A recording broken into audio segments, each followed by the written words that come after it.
Moving on sir, सबसे main और major important question मैं पूछना चाहता हूँ कि इस वक्त जिस तरीके से लॉकडाउन है, फ्राइडे को कोई फिल्म रिलीज नहीं है, बड़ी बड़ी फिल्में अभी लगभग पाइपलाइन में ही अटकी पड़ी हैं।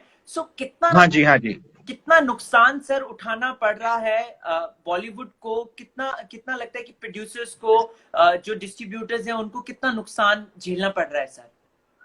वेल राहुल, मैं कई बातें स्पष्ट करना चाहूंगा कि पहली बात तो हमें किसी को नहीं पता। मेरी कल रात को भी एक बहुत प्रोमिनेंट प्रोड्यूसर से बात हुई थी।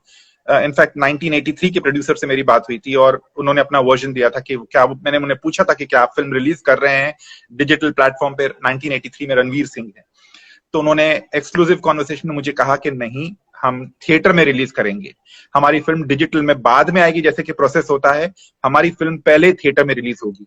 सिमिलरली मेरी एक और प्रोमिनेंट प्रोड्यूसर से बात हुई, जो एक फिल्म जो चर्चा का विषय बनी है कि क्या ये बड़ी फिल्म, मैं नाम नहीं लेना चाहूंगा, क्या उस प्रोड्यूसर से मेरी बात हुई कि क्या आपकी फिल्म यहाँ पर ओटीटी प्लेटफॉर्म पे रिलीज होने वाली है? तो उनका भी यही कहना था कि नहीं, अब तक कुछ डिसीजन नहीं लिया गया। उनका कहना है कोई ऐसा डिसीजन नहीं लिया गया है।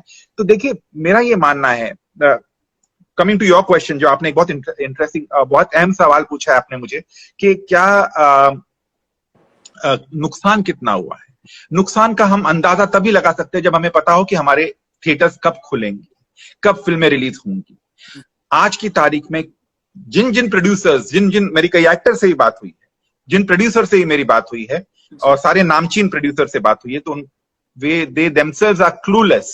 उन्हें खुद अंदाजा नहीं कि उनकी फिल्में कब रिलीज होंगी। ये मैं आपको ये बात ऑन रिकॉर्ड कहना चाहता हूं कि प्रोड्यूसर्स को खुद को पता नहीं है कि वो कब रिलीज करेंगे, सितंबर, अक्टूबर, नवंबर, अगस्त, थिएटर्स कब खुलेंगे उसके बाद।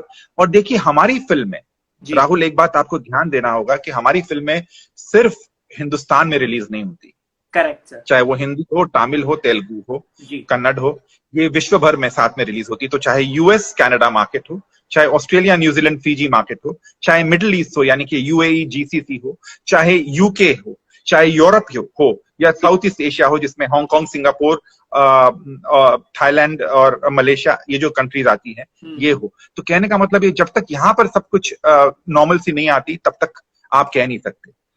ऑस्ट्रेलिया में एक, जैसे कि हमारे यहाँ पीवीआर और आइनॉक्स चेन है जी, ऑस्ट्रेलिया में दो बहुत बड़ी चेन्स हैं जहां पर इंटरनेशनल और इंडियन फिल्में रिलीज होती है। एक का नाम है हॉइट्स, HOYTS, और दूसरा है विलेज और इवेंट सिनेमाज और हॉइट्स। इन दोनों, मतलब इन्होंने ऑफिशियल स्टेटमेंट दिया है कि हम मई एंड तक हमारे सिनेमाज ऑस्ट्रेलिया में बंद रहेंगे। तो यानी कि मई एंड से पहले वो डिसीजन लेंगे कि क्या हमें सिनेमाज खोलने हैं कि नहीं खोलने हैं। यूएस में अब तक सिनेमाज खुले नहीं हैं, कनाडा में बंद है। कहने का मतलब यह है कि पूरी, जब तक विश्व भर में फिल्में रिलीज होने की स्थिति, मतलब ऐसी पोजीशन नहीं होती कि फिल्में रिलीज होगी, और जब थिएटर्स खुलेंगे भी, तो मैं आपको एक बहुत इंपॉर्टेंट बात कहना चाहूंगा। क्या आपको लगता है कि लोग सिनेमाघर पे टूट पड़ेंगे फिल्में देखने के लिए?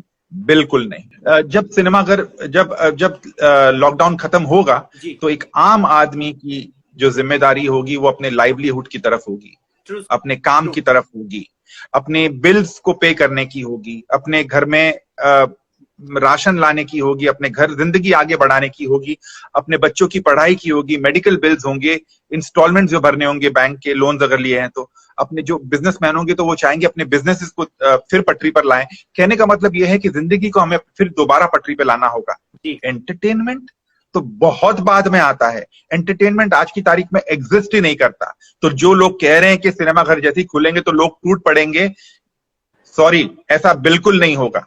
क्योंकि लोग अपनी जिंदगी को फिर पटरी पर लाना चाहेंगे, लोग अपने बिल्स पे करना चाहेंगे, अपनी जिंदगी को आगे बढ़ाना चाहेंगे, अपने घर में अपनी लाइवलीहुड के लिए काम करना चाहेंगे, फिर से काम पे जाना चाहेंगे। और जब सिनेमाघर खुलेंगे तो मैं नहीं सोचता कि, और देखिए, इनमें से कुछ फिल्में ही कंप्लीट है। सूर्यवंशी कंप्लीट है, ठीक है, राधे की शूटिंग बाकी है, थोड़ी बहुत शूटिंग बाकी है, और उसके बाद पोस्ट प्रोडक्शन बाकी है। ओके, पोस्ट प्रोडक्शन से मेरा मतलब है, आपको जानकारी होगी पर मैं आम आदमी के लिए बता दूं, जिसमें डबिंग होती है, मिक्सिंग होती है, साउंड, बैकग्राउंड म्यूजिक होता है, साउंड एडिटिंग होती है, VFX होते हैं, ये सारा पोस्ट प्रोडक्शन होता है जो शूटिंग के बाद होता है। ये बाकी है राधे का। लक्ष्मी बॉम्ब का शूटिंग कंप्लीट हो गई है, पोस्ट प्रोडक्शन बाकी है। इसके अलावा कूली नंबर 1 की थोड़ी सी मेरे ख्याल से उसका पोस्ट प्रोडक्शन तो बाकी है ही, बट वो भी कंप्लीशन की ओर नहीं है। तो कहने का मतलब ये है कि अभी ये सारी फिल्मों को कंप्लीट करना होगा। आप उसके बाद ये सोच सकते हैं, और कंप्लीट होने के बाद प्रमोशंस होते हैं। सिनेमाघर जब खुल भी जाएंगे विश्व भर में, तो जब फिर प्रमोशन करना होगा इनको, उसके बाद they will test waters. I am sure they will test waters in the sense कि वो देखेंगे कि भाई क्या विश्व भर में फिल्में रिलीज हो रही है। एक और टर्म जो हमें देखना पड़ेगा, चूंकि कई फिल्में शूटिंग बाकी है, तो सोशल डिस्टेंसिंग कैसे आप ऑब्जर्व करोगे। शूटिंग, किसी भी शूटिंग के दौरान एक समय पे 100, 125, 150 लोग होते हैं, तो उस शूटिंग पे सोशल डिस्टेंसिंग आप कैसे मेंटेन करेंगे।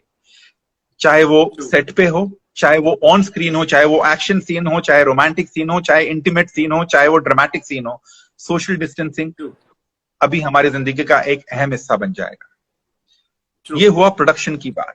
अब आते हैं थिएटर जाने की बात। जब सिनेमाघर खुलेंगे, तो आप जब टिकट लेने जाएंगे तो क्या सोशल डिस्टेंसिंग वहां पर ऑब्जर्व करना पड़ेगा। टिकट लेते समय, सिनेमाघर में जाते समय, सीट पे जब बैठेंगे तो सोशल डिस्टेंसिंग मेंटेन होगी। एक रो में और पीछे के रो में या आगे के रो में कैसे सोशल डिस्टेंसिंग मेंटेन करेंगे आप। उसके अलावा जब इंटरवल होगा, तो जब पॉपकॉर्न या कोल्ड ड्रिंक की लाइन में खड़े रहेंगे तो वहां पर सोशल डिस्टेंसिंग मेंटेन करेंगे। या वॉशरूम जाएंगे, टॉयलेट जाएंगे, तो वहां पर सोशल डिस्टेंसिंग कैसे मेंटेन होगा। जब शो खत्म होगा, यानी जब फिल्म खत्म होगी, तो हमेशा फिल्म खत्म होने के 10 मिनट लेते हैं वो जो स्टाफ होता है वो क्लीन करता है। हाँ जी, ठीक है, हाउसकीपिंग जो स्टाफ होता है वो क्लीन करता है थिएटर, और अगले शो की तैयारी होती है जी। यहाँ पर आपको क्या सैनिटाइज करना पड़ेगा, पूरा थिएटर, सीट्स को सैनिटाइज करना पड़ेगा। उसके बाद आप अगला शो शुरू करेंगे। तो जब अगला शो शुरू करेंगे तो क्या शोज कम हो जाएंगे दिन में, और अगर जब शोज कम हो जाएंगे तो क्या रेवेन्यू कम हो जाएगी। तो ये सारी बातें हैं जो बहुत सोचना पड़ेगा इसके बारे में, सोशल डिस्टेंसिंग के बारे में। और ये हम तभी कर सकते हैं जब पूरे विश्व भर में नॉर्मल सी आए। अभी हम कुछ नहीं कह सकते, it's a wait and watch situation right now. हम सिर्फ सोच सकते हैं कि ये कब खुलेगा। किसी के पास डेट नहीं है, किसी के पास एग्जैक्ट टाइम फ्रेम नहीं है कि भाई हम फला तारीख को। हमारे तो सारा रिलीज कैलेंडर अगर आपको याद हो तो पूरा इस साल का, अगले साल का रिलीज डेट्स लोगों ने अनाउंस करके रखी थी। बट अब everything is now looks very tentative, क्योंकि लोगों को पता नहीं है कि उनकी फिल्में कब रिलीज होगी। क्योंकि जैसा कि मैंने कहा कि हमें पता नहीं थिएटर्स कब खुलेंगे, और थिएटर जब खुलेंगे तो फिर नॉर्मलसी कब आएगी विश्व भर में। क्योंकि ऐसा तो नहीं है कि आप सिर्फ हिंदुस्तान में फिल्म रिलीज करेंगे, आपको विश्व भर में रिलीज करनी है फिल्म। जो प्रोड्यूसर्स हैं, जिनकी इकोनॉमिक्स अभी हेवायर हो गई है because of corona virus and this pandemic, इसकी वजह से, जो लॉकडाउन की वजह से विश्व भर में जो लॉकडाउन हुआ है, इसकी वजह से लोगों की जो बजट्स हैं वो बढ़ गए हैं जी। तो अब ये देखना यह है कि जब रिलीज तक पहुंचते पहुंचते जब इतने बजट बढ़ चुका होगा, फिल्म का और बजट हो चुका होगा, तो लोगों की जो फाइनेंसियर्स हैं, जो एक्टर्स हैं, वो कितना हेल्प करते हैं प्रोड्यूसर को फिल्म रिलीज करने में, वो भी देखना पड़ेगा।